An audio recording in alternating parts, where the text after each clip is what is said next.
Welcome to The Catalyst, an exciting and insightful podcast produced by Northeast Iowa Community College.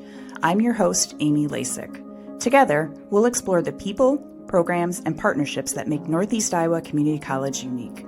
From student success stories to behind-the-scenes info about athletics, innovation, and industry collaboration, each episode dives deeper into your community's college. Get ready for an inside look at the impact of community-driven education at NICC. Well, hello and welcome to The Catalyst. So when people think about financial aid, they may think about paperwork and stress, but behind all of those forms, there are the people, the stories, the impact that is made. And today we want to demystify a little bit about financial aid. So I have two guests from NICC. I have Randy Mashek. He's the Director of Financial Aid at NICC, serving both the Calmer and Piasta campuses. Randy landed in financial aid 13 years ago as assistant director after spending 20 plus years in sales and marketing in Chicago, Colorado, and back home in Iowa. Randy received his Bachelor of Business Administration and Master's of Education degrees 25 years apart from Iowa State University. Randy lives in Cresco, Iowa with his quirky wife, Brenda. I hope you wrote that, Randy. His son, Tommy, a senior at Crestwood High School, and daughter, Macy, a sophomore at the University of Iowa. Randy's favorite job ever, however, besides being the financial aid director, was working at Wrigley Field for Chicago Cubs in the 2000 season. I did not know that. We'll have to talk more about that. And then we also have Dawn Fleming. She was born and raised in California, but moved to Dubuque when she was 15. At 18, she joined the Iowa National Guard and served for 15 years with one deployment to Afghanistan. She started her educational journey at NICC and finished with receiving her bachelor's degree in elementary education from the University of Dubuque. She now works as Assistant Director of Financial Aid at NICC and has been happily married for 8 years and has an 18-year-old daughter. Randy and Dawn, thank you for joining us. Yes, thank you. I'm glad to be part of the show. Yeah. So maybe just first, what does it mean to be a director of financial aid or an assistant director of financial aid at a community college? What's something about financial aid that you wish people would know? Dawn, we'll start with you. What it means to me is being able to help somebody begin their journey to college and using that financial aid that maybe they're eligible for, and just helping them out and get that journey going. One thing that like people know is you never know what you're going to get, and so don't let those barriers stop you. That's great. How about you, Randy? I would say I'm going to kind of steal the title of this podcast is it's a catalyst. The financial aid department and our team, we really are a catalyst, a tool, kind of a spark for students to really find their way to college. Because we know that financial barriers are one of the biggest reasons they don't go to college. They don't realize that they can because there is financial aid out there to help you along the way. So that's really why we're here and why it's different every day, depending on what time of year we're working in. Yeah. And so a lot of people, when they hear the term financial aid, they automatically go to student loans, but it's much more than that. So can you, either one of you, just kind of talk about a little bit about what that encompasses? Yeah, I'll jump in here. Financial aid encompasses so many different things. That's our favorite answer to any financial aid question is it depends. So when somebody fills out, the FAFSA, what kind of aid are they going to get is really a big question. And it is student loans. Everybody is eligible for student loans in most regards, not everybody. There are a few exceptions to that, but a lot of students qualify for other types of awards, such as Pell Grant, SEOG grant, there's state grants, scholarships. There's awards that are specific to maybe a degree or a program that you're seeking out. Some are more specific to your need, your financial need. So there's just so many different levels. And then there's all those other areas that aren't specific maybe to the FAFSA, but maybe it's to veteran benefits or a sponsorship you're getting through your business that maybe is helping pay your tuition, a sponsorship, some other federal program or state program that can help access additional funds to help pay for college. It used to be when I started back like 13 years ago, the most common thing students would have about 3 different awards on their financial aid offer in helping pay for their school. Now it's not out of the ordinary to see 8, 9, 10 different types of sources in paying for that college because so many different things go into it. Yeah. Yeah. Okay. Don, I'd like your take as well, but then also Randy mentioned FAFSA, and there might be folks out there that have no idea what that is. So can you talk a little bit about that too? Yeah, so continuing on with Randy, it's more than just loans. One thing that I work with is the veterans benefits. So whether it's from a state scholarship because they serve in the National Guard, all the way down to something they're going to receive from the VA because they served, or they're even their parents served. So just it's a wide variety of financial aid. So again, it's not just loans. It's so much more than that. And the beginning point is that FAFSA, that free application. Um, Again, reiterating that it's free, should never have to pay for getting that done. But that's the starting point of getting the eligibility for federal, for state aid. Um, and Randy, if you want to continue on, because you've been Yeah. helping with those FAFSA so much. Yes, Sure. I'll jump in. Free application for federal student aid. That's what the acronym stands for. And there are so many acronyms in financial aid and in higher ed that it can be confusing. We know it's overwhelming to students, but the FAFSA is out there for you as a free tool. It's online, and the government has made it simpler. About 2 years ago, they simplified the FAFSA, which used to be 108, 110 questions or something like that, all kinds of different questions. That has been streamlined, whereas it used to take maybe half hour to an hour for some families to complete. I completed my 2 kids' forms this year, and it took about less than 10 minutes to complete both of them. I know you're probably saying, well, that's because I'm in the business. But no, we've heard others, we've helped other students and families, and it really has simplified the process a lot behind the scenes that goes into it. So that's a lot of it. The skip logic that they use, you don't see all of those questions potentially, depending on your family situation. So. You don't know how much I love to hear that. I remember in 2019 sitting in an airport for hours. I was on my way somewhere. I had all my papers with me. It literally took me like an hour and a half to 2 hours to fill out the FAFSA, and I have a junior in high school now. So that is fantastic that they've Yeah. improved that so much. Yes, Um, we have. And people, it's funny because people are scared of it because maybe they did do it maybe 10 years ago, or maybe when they were a student. So a parent, well, they'll have parents will come up to us. Parents will come up to my wife in the grocery store and ask her, "Hey, can we get a hold of your husband? We need some help with the FAFSA," because they are scared of it. Because it's anytime you're talking about finances and tax information and things like that, it does get a little overwhelming. I will say this: it is simplified for the majority of people, but we do know that some families have unique situations. They even use those terms in financial aid: unusual circumstances or special circumstances. So if students have different family situation, maybe the parents are divorced or remarried or things like that can impact that, as well as unusual circumstances, homeless, just other issues or challenges maybe that you've gone through as an individual with your household, maybe not even financially. If something's changed financially, there's those things too. If a parent has been laid off, we know that there's been some recent layoffs in the area and things like that. So that can impact the way you complete the FAFSA. So that's why it's so important to ask for that help. And that's why we have our staff. I mean, that's what we're here for. Yeah, the door's open if Yeah. somebody comes in and have questions related to that. That's great.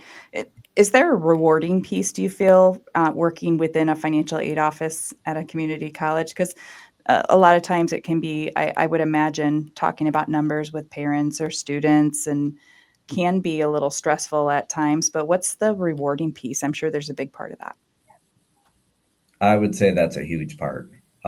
That's really why we are here. Because when I was hired, I wasn't hired just to process applications. I was here to bring that people aspect to it, because everybody's financial aid is different. The big reward is maybe having one of those challenges and seeing them get their financial aid, and then really seeing them graduate and walk across that stage.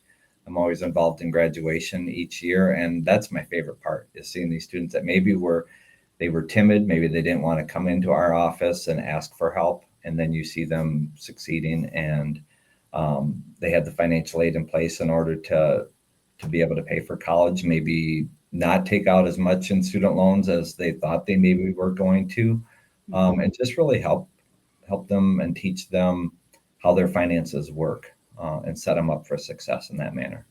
That's great. Don, you probably see the same thing, and with veterans especially as well.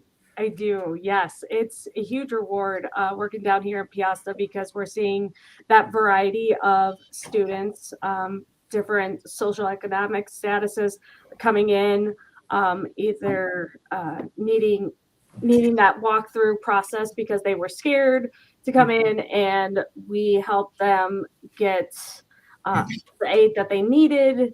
And like Randy, I've gone to the graduations, and I remember this past one started off a year ago with a student that received our help, and he graduated. And when he saw me at the graduation, he gave me the biggest hug and thankful and everything. And just seeing him now, knowing that he's succeeding, is the biggest reward. And our veterans coming in with unique situations. I'm a veteran myself. Like you said, I did 15 years, and coming to an environment, especially community college, is the perfect environment. At least it was for me. Of I found my place of being comfortable, being supported, and I get that reward of continuing that experience for our veterans and helping them either begin their journey from just joining, or when I came back from deployment, it was again that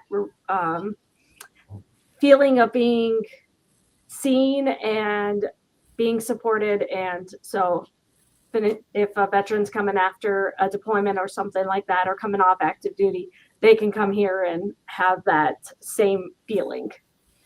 Yeah, I think for a lot of students, coming back to school is scary enough, or going to school for the first time is scary, and then having to think about the financial piece and just kind of wondering at whether they can even walk through the doors to get started. So the work that you both do with those students help them to see that it is possible. There are opportunities out there for them.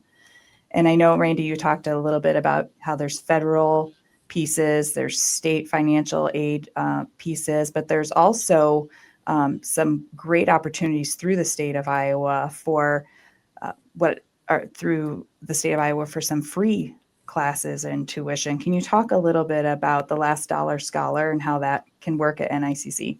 Yes, yes, it is a great program. It's through Iowa College Aid, and to qualify, you simply complete the FAFSA. You don't have to complete an additional application or anything like that. So when we receive that at the school, depending on the results of your FAFSA and what degree program you're going into, you may qualify for the tuition to be paid by either your federal and state aid, or even just your state aid. It sounds too good to be true, but it really is. We have helped so many students with the Iowa Last Dollar Scholarship in programs like our nursing, auto, diesel, John Deere Tech, our PC vet, business administration. I mean, it's a wide variety of these high demand academic programs. I believe we have around 50 of them that are eligible for this state grant. And what's nice is it's a lot of times students that wouldn't typically get any type of free grant aid or scholarship aid that qualifies, because it kind of equalizes it out for families. Maybe they're that middle income, or even the non-traditional student coming back that are continuing to have to work. If they don't have to pay for their tuition as well, then they continue to, stay on track with the number of credits in the program, because it is a challenging program to do those and complete them on time. Hmm. But it's an amazing program. Really, all you do is fill out the FAFSA, and if you're in one of those eligible programs, then we take a look at that. And if you meet the qualifications, you could have your tuition paid for. So, Yeah, that's fantastic. And Dawn, you talk about the VA benefits too for veterans and coming through. I'm guessing that there might be some veterans that need a little bit of assistance on figuring out how to utilize those benefits. And it sounds like if they just come chat with you and figure out in the financial aid office, you're going to help them make those connections and figure out where to go.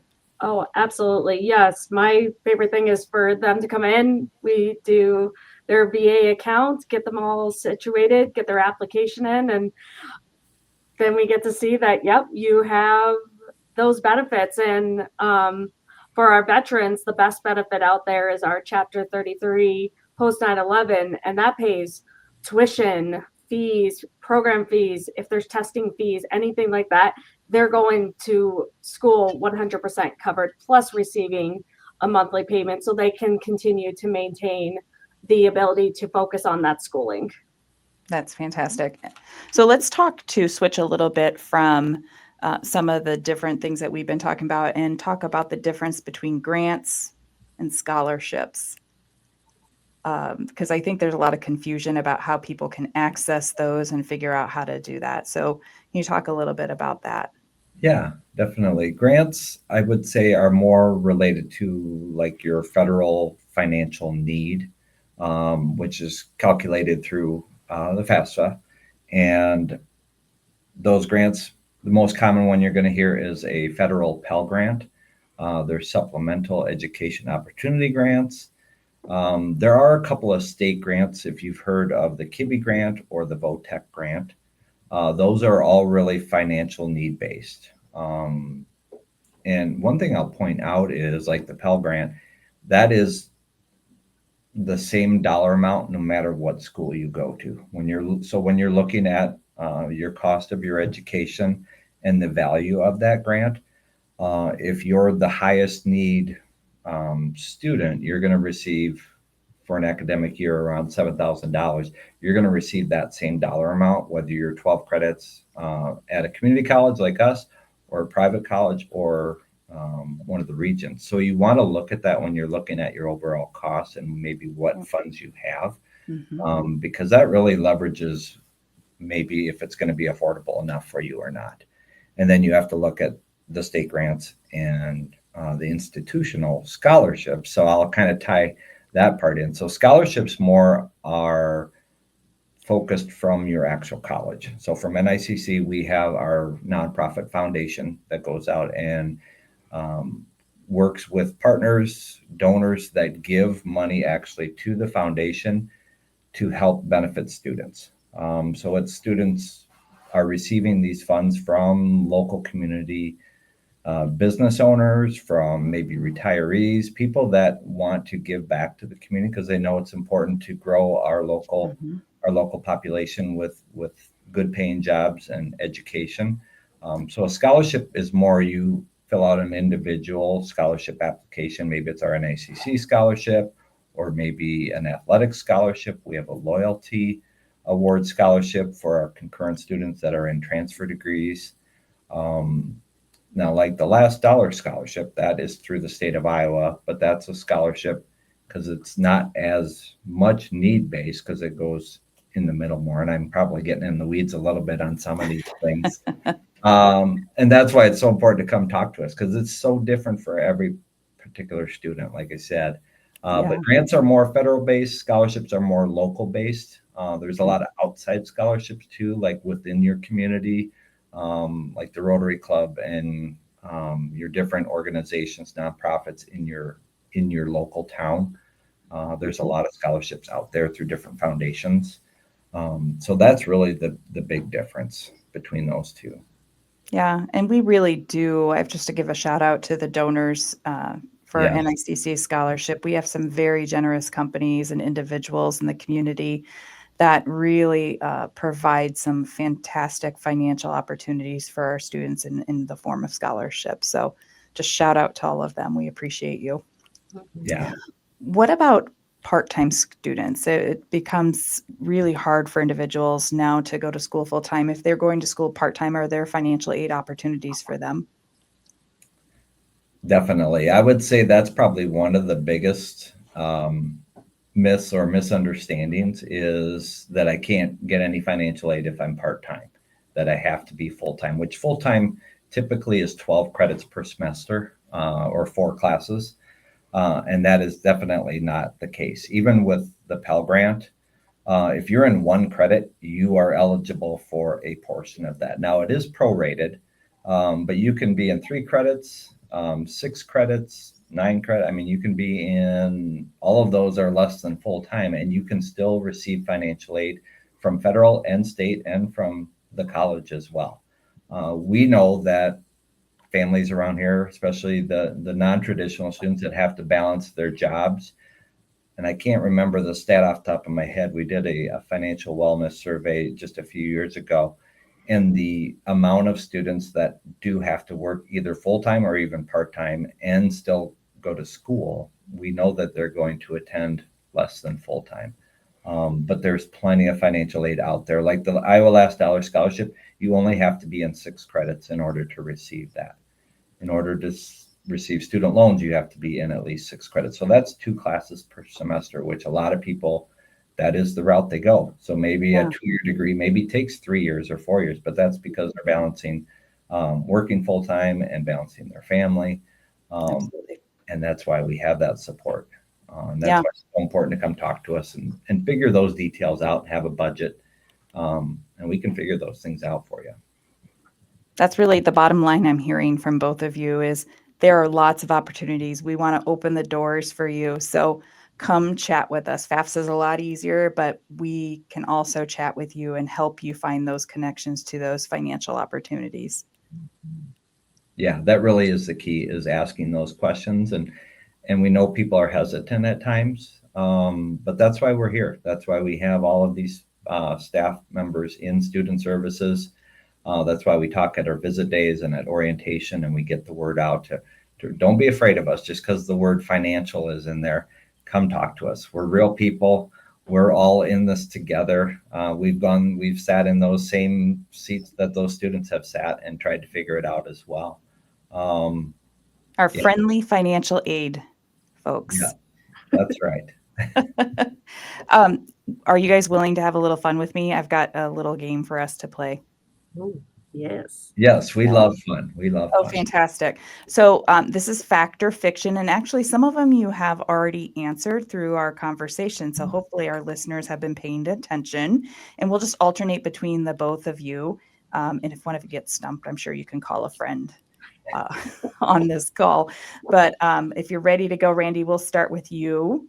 So, fact or fiction, you have to pay someone to help you complete the FAFSA. That is fiction. Never pay somebody to complete. Never, ever. Free Yes. is the first word in FAFSA. Although Yes. I have a hard time saying FAFSA sometimes. My kids make fun of me because I put the S first sometimes. So yeah. Yeah, but there are some folks out there that are trying to get money from folks that can fill out Oh, that free one, so be very careful. yes. There are scams out there. There are people that, especially with like paying your loans back once you've completed college, there's a lot of scams. So do be careful. Always talk to your financial aid office, call your college, and find out if you do have any concerns. So, but don't pay anyone to help you complete that. Do not pay. All right, so Don, fact or fiction, you have to reapply for financial aid every year. That is fact. So the FAFSA comes out. Uh, this year it came out a week early, but October 1st is the opening day for the next year's FAFSA. And yes, you do have to fill it out every year. So again, come on in. We'll help you every year fill out that FAFSA, whether it's for NICC because you're continuing, and then also if you're transferring, we'll help make sure that that next school gets the FAFSA for you. That's great. All right, Randy, fact or fiction? If you mention Taylor Swift lyrics in your scholarship essay, your odds of winning increases by 10%. My daughter's listening. No, that's fiction. Good job. All right, Dawn, fact or fiction? You can get financial aid if you are a part-time or full-time student. That is fact. Gotta love at least being in at least 6 credits. One of my semesters, I was a part-time student actually, because I was a mom. I was serving in the Iowa National Guard. I was working a full-time job. So thankfully, you can be that part-time student to be able to get that financial aid. That's great. Okay, so Randy, fact or fiction? Grants are basically loans that you eventually pay back. Fiction. Yes, you talked about that earlier. You will Yeah. not have to pay your grants back. The only thing I would add to that is make sure that you're completing. Sometimes students do have to pay back a grant because they had to drop out of school. And we never want that to happen, but we know that sometimes life has its bumps. Life gets in the way sometimes. And again, I'll say come talk to financial aid because there are things that you can do to make sure that it's not a financial barrier. Sometimes you may have to pay that back, but we don't want it to kind of haunt you down the road. So Great. Another reason to visit your friendly financial aid people. All right. So, Dawn, fact or fiction? If your mom Venmos you $50, the federal government finds out and adjusts your aid. You know what? Maybe not $50, but it would be, I'm going to assume, Randy, correct me or not, fact, because they do ask that question about how much you saved, like your assets and everything else. Am I right on that, Randy? well, you can splice that how you want, but I would say that's fiction for just a common thing like that. If mom's helping pay for something, now during the FAFSA, you do have to list how much you have in checking and savings and other accounts. So at that point in time, it does have to be factual. So if your mom sent you money right before that, then you would need to put that in the student's account. Good So clarification. it's kind of a trick question, but yeah, just I tried to trip you guys up, but you answered it really well to both sides of it. So that's there you go. fantastic. All right. So, Randy, fact or fiction? You can lose your financial aid if your grades drop. That is a fact. Yeah, grades are very important to keep up, right? Very important. We kind of say one of our easy ways because there's certain criteria. You have to have a 2.0 GPA and you have to have a 67% completion rate. Lots of facts and figures, but I try to make it simple for students and just say get good grades, finish what you started, and talk to somebody if you need to withdraw. Great. So all right. So, Dawn, fact or fiction? Scholarships are only for athletes and straight A students. Oh, that's such a fiction. Yes. We tell our students when you're applying for financial aid or for your scholarships, tell your story. It's about you. It's about what are your goals in life? If you've overcome anything? These are real people that read your scholarship application, and that's how we award scholarships through our NICC Foundation. Such an importance to tell your story, right? Mhm. We can make those connections. All right, Randy, fact or fiction? The FAFSA is way too complicated. It takes hours to fill out. well, we know that answer is fiction. Yes. Thank you for making those changes. All right, last one, Dawn, fact or fiction? Financial aid is just for recent high school grads. That is fiction. We love seeing non-traditional students come back and either find a new career path or just starting their educational career path. Again, I was a non-traditional student. Started my schooling after joining the military, so I was already 18, everything else, and then I didn't finish my college degree until I was over 30 years old. So very much fiction. Yeah. So we're wrapping up here. I want to thank you both for your time. But if somebody needs to get a hold of financial aid at NICC, where can they go to find out who to contact and get more information? So I'll give the Calmer answer. So I'm based in Calmer. We're in the student center. So that's the big building with the cafeteria, the library, where all the action takes place, except your classes. Classes aren't in here, but stop by the student center, down the student services hallway, and that's where you'll find financial aid staff. You can also go to our website, to the financial aid page, find all kinds of resources out there. But you can give us a call, extension 2700. We'll get you connected to a financial aid representative. Great. And Dawn, where are you located? I'm on Piazza, so I'm right as you walk through that main entrance door, and student services is right there, and I'm the first office on the left. Great. And if you're watching this, the QR code is up there to get to the financial aid website. And if you're just listening, it's www.nicc.edu/financial-aid/. So I want to thank you both so much for your time. Financial aid, as I mentioned before, can be a little scary when you first hear it, but I think you helped clear up a lot of things for some of our listeners. So thank you so much. We appreciate your time and everything you do for our students at NICC. Thank you. It's our honor to serve those students. Yes. Thanks, Amy. Great. And thank you to everyone who has been listening to this episode of The Catalyst. We hope you tune in to our next episode. Thanks for joining us on this episode of The Catalyst. If you enjoyed the conversation, make sure to follow or subscribe on your favorite podcast platform so you never miss an episode. Want to learn more about NICC and the many ways we support our students, partners, and community? Visit nicc.edu for more resources and upcoming opportunities. This podcast is produced by Northeast Iowa Community College and hosted by me, Amy Lasik, with executive producer Tessa Hill, producer Travis Hunt, and graphic designer Ashley Konzen.